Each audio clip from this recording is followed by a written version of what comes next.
Welcome to Salt Lake City, snowy Salt Lake City. Daniel and I, my wife, my family, were finishing up our vacation out here in beautiful Salt Lake around the mountains, and we thought I'd do our study out here this week just for a couple of announcements. Really, I guess just one is Jacob and I's Generational Faith podcast comes out this next week, I believe on Friday or Saturday. We hope you'll look for that.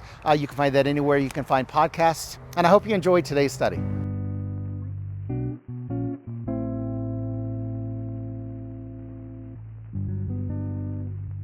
Have you ever come across somebody and you can tell they're really sad, or maybe they're really upset, or you can just tell something's wrong with them because they're being exaggerated, over-exaggerated on how they're looking because they want to get a reaction from you, right? They're wanting to find out, okay, is this, I need to show my feelings. I need to let people know how I really feel. I'll tell you why we're doing that, but what comes to my mind when I see this, we're going to show a very short video clip of my youngest daughter, Madeline, who's an amazing young woman. But when she played her 1 year of soccer, she was a little bit shorter than the rest and had a tough time keeping up with the other kids. And during that time, she would always trail just a little bit behind the other group. And I have a video we're going to look at where she is just like so exasperated, so tired. She just looks at us like please get me out of this situation. Like I said, it was the only year that she played. But I think of this picture, which in fact, why don't we watch this right now while we're looking at this? Kick it, Madeline. Go, Madeline. Run hard. Run. She got a system on goal, didn't she? I think so.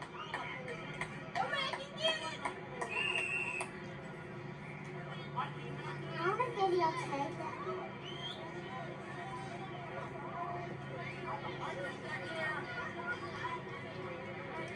I think of this when I think of what the scripture we're going to look at as we've been going through the Sermon on the Mount, and I love this setting. I love the setting that we're on a mountainside in Salt Lake City, and ironically looking over one of the many Mormon temples here in Salt Lake City.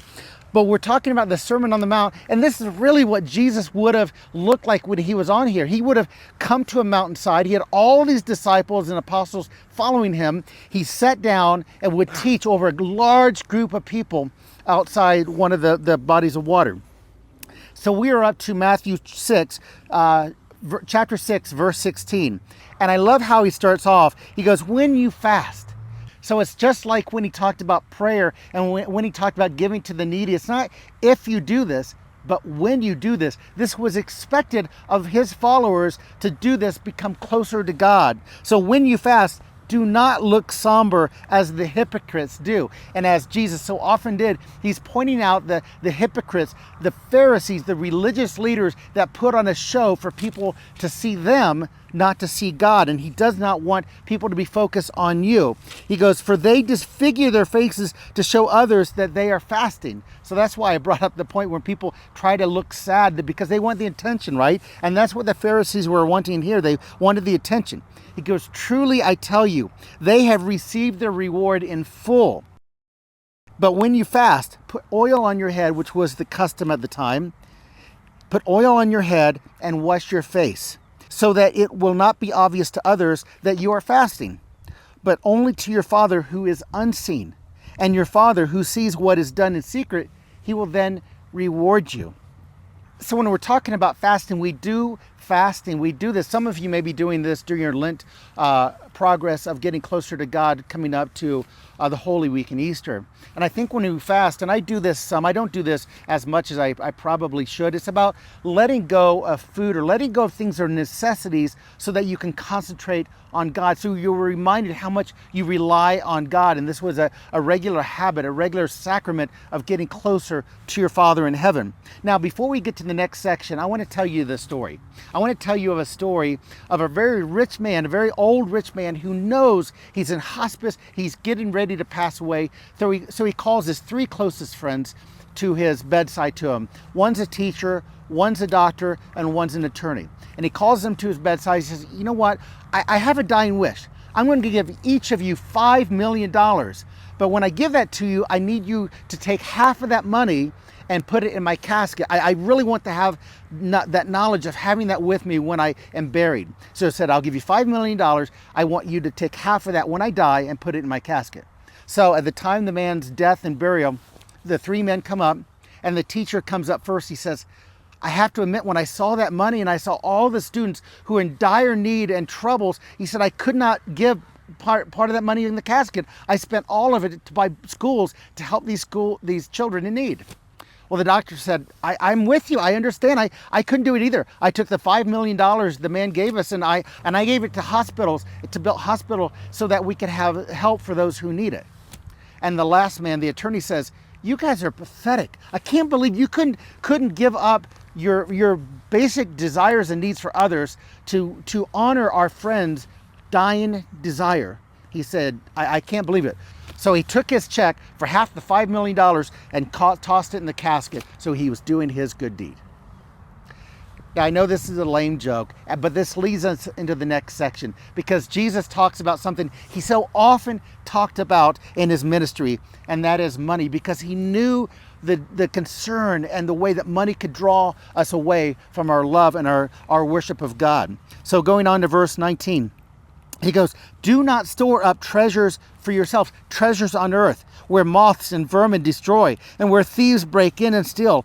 But store up for yourselves treasures in heaven, where moths and vermin do not destroy, where thieves do not break in and steal. So what he's talking about, as the snow comes down, just like I'm sure it did at the Sermon on the Mount in Jesus' day. So what he's talking about here is he's warning us, do not take all our money and use it for our own selfish desires now, because things can happen to it, dangerous things. It reminds me of a study that was done all the way back in 1992, and I've referenced this often. And this is a study that they would ask people, said, how much money would you need to be fully satisfied that you wouldn't need anymore?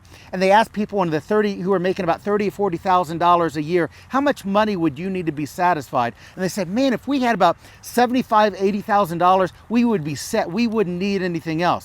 So they asked the people that were making $75,000 to $80,000, what would you need to be fully satisfied, not have any more concerns that, man, if we could make $250,000, $300,000. Once again, they asked the people making that much, how much money? Oh, if we made $500,000, we would have enough. We would not need anything else.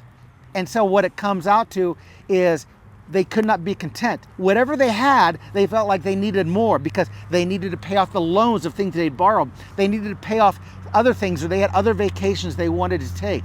They always wanted more. And Jesus knew that this was a concern. It's not just for us. It was a concern for them back then. And that's why he brought this up. And then he goes on in verse 21, the key verse. He goes, for where your treasure is, there is your heart also. We see a verse later on in scriptures that Jesus talks about the root of all evil is for the love of money. And it's not, we get that confused. So many people think that money is the root of all evil, and it's not. It's for the love of money. And that's what Jesus is trying to describe here.